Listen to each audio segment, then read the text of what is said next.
ఒకసారి ఇది విను. నీ గోల్ ఏందనేది నువ్వు నిర్ణయించుకో. ఆ గోల్ను నేను మాత్రమే రీచ్ అవుతానే కాన్ఫిడెన్స్ తోటి ఉండు. పని మొదలుపెట్టు, కలలుగంటూ పడుకోకు. పని మొదలుపెట్టు, పని చేయడం మొదలుపెట్టు. You will reach your goal. ఉత్త కూర్చొని మాటలు చెప్తానైతే గెలువు, గ్రౌండ్లోకి వస్తేనే గెలుస్తావు.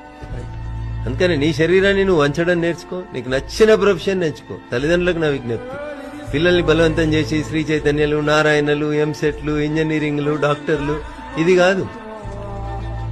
కాదు అంటున్నా. వీటికంటే మించిన ప్రొఫెషన్ చాలా ఉన్నాయి. దయచేసి అటువైపు మీ పిల్లల్ని ఎంకరేజ్ చేయండి. డెఫినెట్ గా ఈ దేశం మార్పు కోరుకుంటుంది, మార్పు వస్తుంది. పిల్లలు కూడా భవిష్యత్తు కోసం మంచిగా ఆలోచించు. విన్నారు కదా, కంబ్యాక్ ఇస్తే ఒక్కొక్కరు నోట్లకు తాళాలు పడిపోవాలి. నేను కూడా ఛాలెంజ్ చేస్తున్నా, 2 yearsలో మొత్తం అందరి నోట్లకు తాళాలు వేసేస్తా. చూసుకోండి, ఇదే నా ఛాలెంజ్. ఓకే.